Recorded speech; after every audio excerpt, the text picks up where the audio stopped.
51페이지 11장 동기적 은사. 일반 교회에서는 이제 동기적 은사 이런 말을 이제 듣기가 힘든데 주로 이제 예수 전도단에서 성령론에서 주로 이렇게 표현하는 말입니다. 어떤 의미로 이것을 사용하냐면은 거듭날 때, 우리가 예수 믿고 거듭날 때 그리스도의 몸의 지체가 된 징표로 주신 것이 동기적 은사다. 그래서 모든 그리스도인들은 이 중에 한 가지씩, 그 7가지 은사 중에서 한 가지씩은 반드시 은혜로 받게 된다. 그래서 한 가지씩 나눠줘가지고 서로 이제 도와주도록, 서로 섬기도록 하는 것이다. 그렇게 설명하고 있고, 주님을 섬기는 출발점이고 또 주님을 섬기는 기반이 되는 은사이기 때문에 동기적인 은사다. 이렇게 이제 그런 의미에서 그들이 사용하고 있습니다. 로마서 12장 3절 8절 내게 주신 은혜로 말미암아 너희 각 사람에게 말하노니 마땅히 생각을 그 이상의 생각을 품지 말고 오직 하나님께서 각 사람에게 나누어 주신 믿음의 분량대로 지혜롭게 생각하라. 우리가 한 몸에 많은 지체를 가졌으나 모든 지체가 같은 기능을 가진 것이 아니니 이와 같이 우리 많은 사람이 그리스도 안에서 한 몸이 되어 서로 지체가 되었느니라. 우리에게 주신 은혜대로 받은 은사가 각각 다르니 혹 예언이면 믿음의 분처대로, 혹 섬기는 일이면 섬기는 일로, 혹 가르치는 자면 가르치는 일로, 혹 위로하는 자면 위로하는 일로, 구제하는 자는 성실함으로, 다스리는 자는 부지런함으로 함으로, 긍휼을 베푸는 자는 즐거움으로 할 것이니라. 아멘. 항상 은사를 성령할 때는 보면 이제 몸의 비유를 많이 들죠. 몸과 한 몸과 지체 그런 관계 설명하고 있습니다. 그래서 우리가 예수님에 딱 붙어 있는 한 몸인데 지체가 이제 몸에 여러 가지 지체가 있듯이 지체를 가지고 눈은 눈 역할, 코는 코 역할, 귀는 귀 역할, 입은 입 역할, 이런 손발은 그런 역할 이렇게 하도록 이제 서로 이 몸이 눈하고 뭐 입하고 싸우지는 않죠. 눈하고 손하고 싸우지는 않죠. 이렇게 한 몸이 다 자기 역할을 잘 해가지고 몸을 이제 활발하게 몸의 기능을 할 수 있도록 이렇게 돕는 것과 마찬가지로 은사는 바로 그런 역할을 하는 것이 중요하다는 겁니다. 근데 이게 이제 제가 전에도 얘기했지만은 말씀으로 잘 먼저 훈련이 된 사람들은 이 은사를 받으면 그게 잘 활용이 되는데 사도행전 교회 같이 말씀이 없이 이제 은사만 추구하는 교회들이 이제 약점이 뭐냐면 고린도 교회 같이 은사는 많이 나타나지만은 굉장히 영적인 이제 혼란을 많이 겪게 된다는 겁니다. 그래서 성경적으로 이제 그래서 성령론에서 잘 정리가 되고 말씀에 이제 굳건하게 선 상태에서 은사를 받으면 이제 두 날개를 달듯이 아주 효과적으로 사용될 수가 있습니다. 동기적 은사 7가지. 첫 번째가 예언, 정의는 진리를 나타내고 죄를 드러내는 역할을 한다는 겁니다. 예언의 은사를 받은 사람은 지침을 로마서 12장 9절 거짓이 없는 사랑, 악을 미워한 선에 속한 이런 지침을 따라야 이제 좋은 열매를 맺게 된다는 것입니다. 성격은 예언의 은사의 성격은 무엇이 옳고 그른지를 정의를 내리는 능력이 있다는 겁니다. 그래서 뭘 딱 보고 들으면 쉽게 이제 분별을 하고 판단을 한다는 것입니다.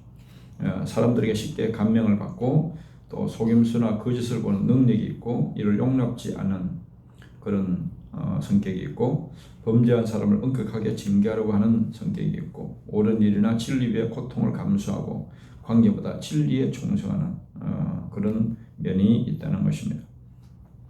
이런 주의할 점은 그렇다고 했고 성급한 결론을 내리지만 왜냐하면 아무리 예언을 받아도 내가 하나님 안 이상 실수가 있을 수 있잖아요. 잘못 판단할 수가 있기 때문에 성급한 결론 내리는 것을 주의해야 되고 범죄한 사람에 대해서 냉정하고 부정적인 경향이 강한데 그런 것을 주의해야 되고 또 무엇이 옳고 그름의 두 가지 기준으로 나누려고 하는 그런 면을 주의해야 된다는 것입니다. 훈련은 깨끗한 양심이 자라야 된다. 그래서 양심을 잘 관리하는 것. 바울은 보면 내가 이제 양심을 따라 하나님을 섬겼다 그렇게 말하죠. 뭐 불신자들도 양심이란 말을 쓰죠. 뭐 사람이 양심이 있지 인간이 짐승이 아닌 이상 양심이 있어야지 뭐 그런 말 하는데 근데 불신자들이 느끼는 그 양심하고 예수 믿는 사람들이 양심하고는 엄청난 차이가 있습니다. 불신자들은 양심이 말은 하지만은 양심이 굉장히 희미해요. 자기 중심적으로 또 양심을 많이 이용하기가 쉬워요. 근데 이제 성령이 들어오면 이 양심이 굉장히 이제 예민하게 살아납니다. 예수 믿는 사람들은. 그래서 바울은 늘 자기 양심을 따라. 그러니까 성령의 인도도 뭐냐면 자기 양심을 속이지 않는 것이 성령의 인도를 받는 거예요. 정직한 거죠. 솔직한 거죠. 두 번째는 섬기는 일. 정의는 성도들의 필요를 채워줌으로써 주를 섬긴다. 그러니까 다른 사람의 필요를 통해서 늘 관심이 있고 그걸 잘 섬기기를 좋아한다는 거예요. 지침은 형제를 사랑함, 형제를 우애함, 형제를 존경함. 성격은 필요를 보고 도움을 주고 격려하는 거. 필요를 보면 적극 반응함. 도와주고 싶은 마음, 섬기는 마음이 생긴다는 거. 자신보다 하나님의 일에 관심이 있어서 시간, 재정 등에서 자신을 돌보지 않고 그 어려운 사람들 보면 돕는다는 것입니다. 명확한 인도하심을 구하려고 합니다. 주의할 것은 사람보다 사역을 중요시하고 자기 가정이나 책임에 소홀하고 섬김의 반응을 보이지 않으면 상처를 받는. 나는 이렇게 많이 섬겼는데 어떤 감사하지 않고 그러면 이제 또 상처를 자기가 섬겨놓고 또 상처를 받을 수가 있다는 겁니다. 훈련은 근신, 자신의 시간을 효과적으로 사용하도록 보호해 주기 때문이다. 그래서 이런 면에 훈련이 필요하다는 겁니다.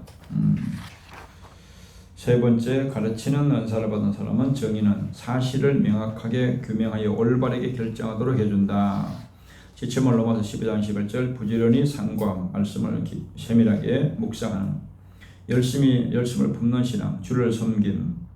성격은 어떤 것을 사실인지 확인하고자 함, 확실한 사실만을 의지, 진리를 체계화하여 알려주기를 원하고 차례대로 알기를 원함, 진리를 균형 있게 알려주려 하고 진리를 증명코자 경험을 제시, 정리하기를 좋아하고 많이 알려주려 한다.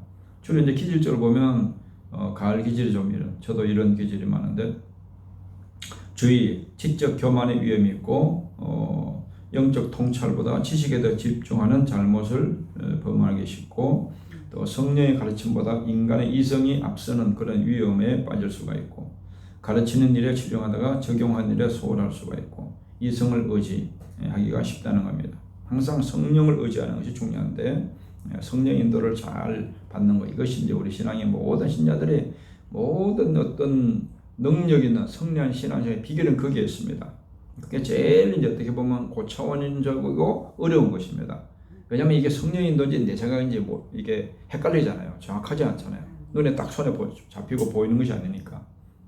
그러니까 이것을 이제 성경을 통해서 확인해야 되고 또 기도를 통해서 영적으로 감지해야 되기 때문에 이게 굉장히 이제 예민하고 어려운 겁니다.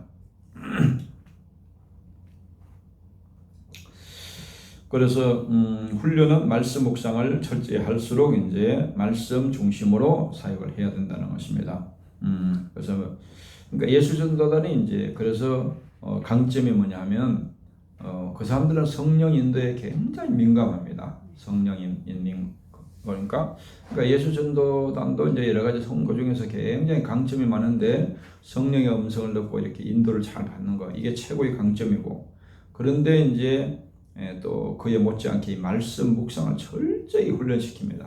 아침에 눈 딱 뜨면 제일 먼저 말씀 묵상부터 해요. 자신이 이렇게 자기가 직접 말씀 묵상하고 그 다음에 묵상한 것을 이제 소그룹으로 나눠서 이렇게 서로 이렇게 교제를 하고, 그러면서 이제 또 기도 제목도 이제 또 서로 기도하고 하면서 이렇게 계속 묵상을 나누면서 점검을 받잖아요. 그러니까 이제 이게 엉뚱한 길로 안 가고 서로 이제 이렇게 서로 어떤 이탈하지 않도록 이렇게 잘 잡아주는 그런 어떤 강점이 있습니다. 네 번째 은사는 권위하는 자, 권면하고 권위하는 자. 정의는 믿음이 자라고 성숙해진 일에 관심을 가집니다. 지침을 넘어서 12장 12절 소망 중에 절과함, 환난 중에 참음, 기도에 힘씀. 성격은 성장이 실제로 일어나는 것에 관심과 헌신하기를 좋아합니다.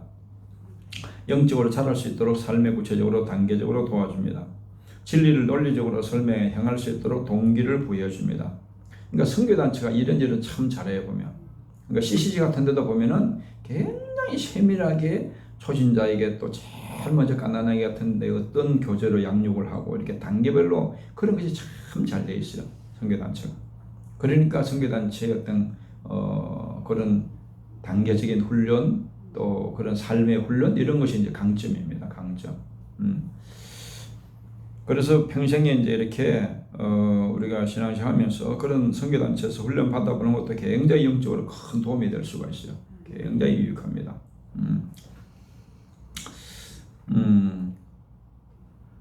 주의할 것은 다른 사람이 영적 성장의 시간을 투여 가족을 소홀히 하고, 그러니까 일에 취해가지고 그냥 일도 안 돌보고 그게 빠질 수가 있다는 거예요. 일 중독에 또 걸릴 수가 있어. 자신의 경험을 통해 상대방의 문제를 미리 결론 내리는 실수, 나타난 결과로 교만, 가르침보다 적용에 힘써서 불균형 경향이 일어날 수 있고, 가르침에 적극적 지속적으로 반응하지 않는 사람을 포기하고 그냥 성장이 잘 안 되고 반응이 없으면 그냥 그 사람을 잘라버리는, 또 이런 조금 겨울 기질이죠. 이런 기질들이 보면 그런 성격이 있다는. 훈련은 하나님이 예정하신 뜻, 주권, 이런 부분을 철저하게 훈련해야 된다. 구제하는 자, 정의는 주일이 진척됨으로 지혜롭게 투자함, 지침, 로마서 12장 13절, 성도들 쓸 것을 공급, 손님 대접하기를 힘쓴다. 이게 구제하는 자도 이제 조금 섬기는 일과 좀 이제 비슷한 그런 일들입니다. 성격은 지혜롭게 투자할 줄 알고 자신과 소유를 최상의 것으로 드리고 은밀하게 드리기를 좋아하고 잘 알려지지 않는 부분에 주기를 원하고 낭비하지 않고 긍검전략하고 다른 사람에게 주는 일을 격려합니다. 그런 것을 좋아한다는 것. 주의할 것은 하나님 경외하기를 배워야 한다. 사람이나 사회까지 간섭하는 일, 자기 자신의 가정을 위해서는 너무 아끼는 경향이 있고 받는 사람들에게 하나님보다 사람을 더 의지하게 할 위험이 있습니다. 훈련은 청지기죠. 그러니까 우리가 베드로서에 보면은 베드로전서 5장에 보면 이런 은사를 활용하는 그 자세를 잘 말하고 있습니다.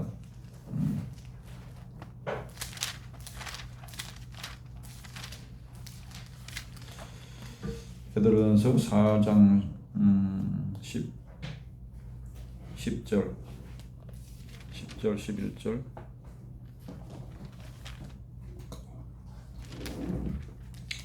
각각 은사를 받은 대로 하나님의 여러 가지 은혜를 맡은 선한 청지기같이 서로 봉사하라. 항상 청지기가 뭡니까? 내 것이 아니고 하나님 것을 다 내가 맡고 관리하고 있다는 겁니다. 청지기같이 서로 봉사하라. 청지 같은 마음 자세로 봉사하고 섬기라는 겁니다. 만일 누가 말하려면 하나님의 말씀하는 같이 하고 누가 봉사하려면 하나님이 공급하시는 힘으로 하는 같이 하라. 이는 범사의 예수로 말미암아 하나님의 영광을 받으시게 하려 함이니 그에게 영광과 권능이 세세 무한으로 있느니라. 아멘. 그런 자세를 해야 하나님이 영광을 받고 또 좋은 열매가 맺을 수가 있다는 겁니다.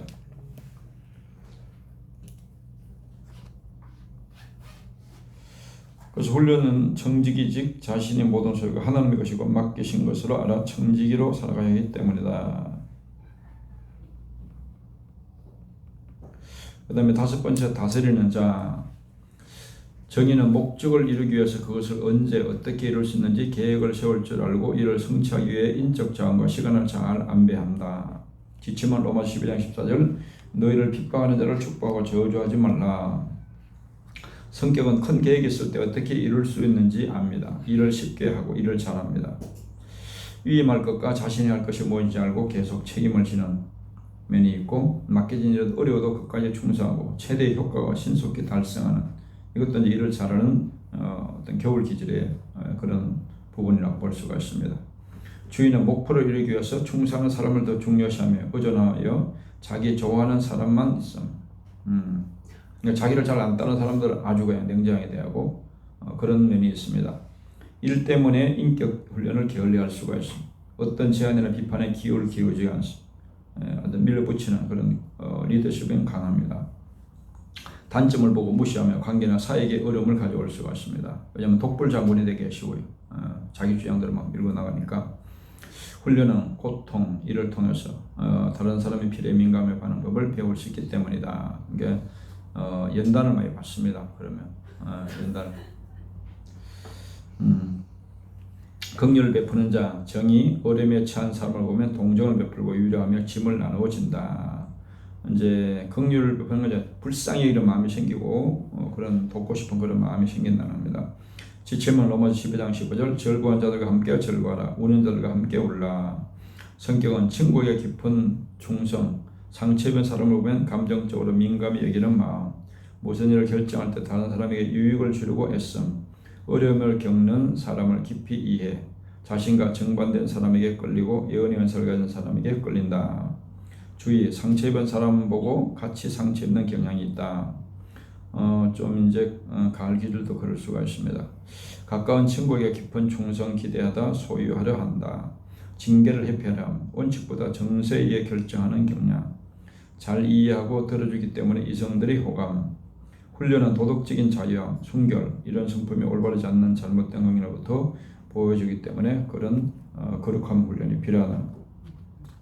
큰 두 번째, 자신이 동기적인 은사를 알려면 고린도서 12장 24-25절 우리의 아름다운 지체는 그럴 필요가 없느니라.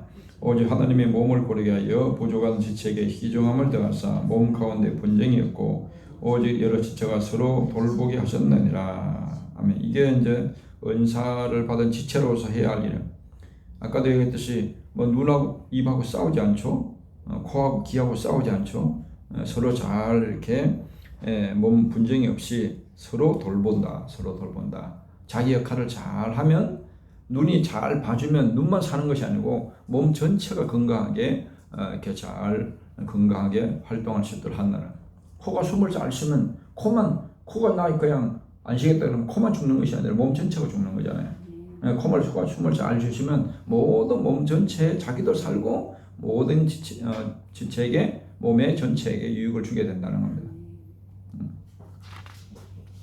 에베소 4장 15-16절 오직 사랑 안에서 참된 것을 하여 범사에 그에게까지 자랄지라.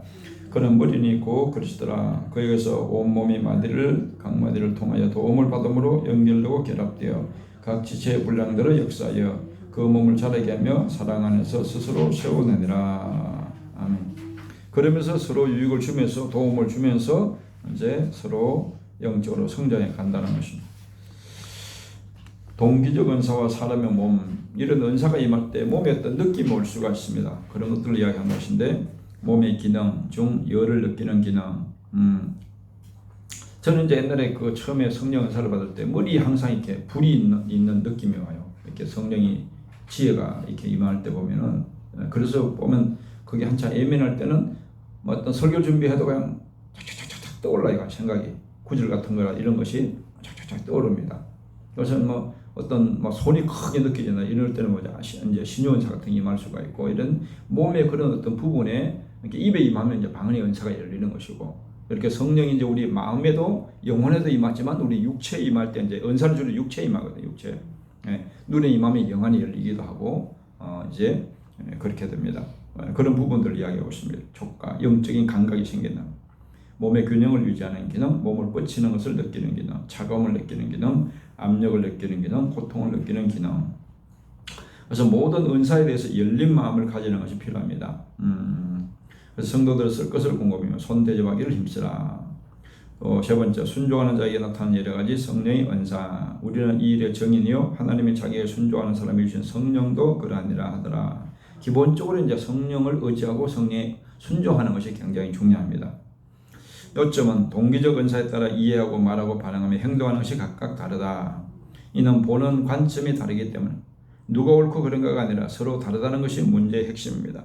그러니까 눈하고 코하고 같을 수가 없죠. 다 다르지만은 그 고유한 기능이 있듯이 사람도 꼭 마찬가지요.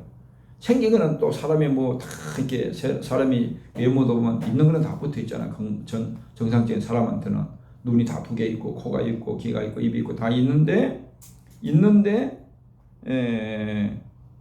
성격이랑 기질이 또 전혀 틀리잖아요. 전혀 틀린 사람 많잖아요.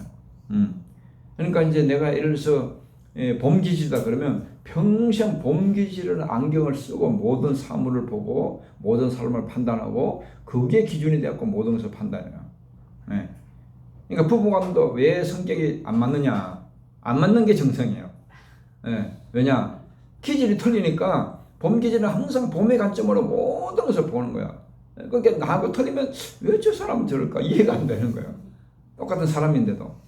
또 바울 기질 같은 경우는 뭡니까? 항상 그런 관점으로 모든 걸 보는 거예요. 모든 사람이나 모든 사물이나 모든 일을 그런 관점. 그래서 일 못하고 막 그냥 느린 사람 보면 답답한 거예요.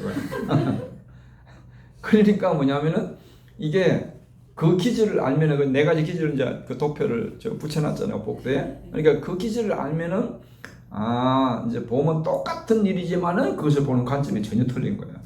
예. 그걸 일을 대하는 방법이나 그걸 판단하는 방법이나 그것을 보는 관점이 틀리기 때문에 틀릴 수밖에 없어, 틀려.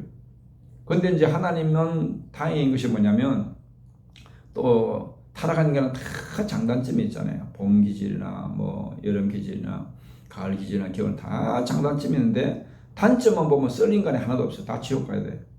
예. 근데 마귀는 단점만 보고 맨날 공격을 하는 거예요.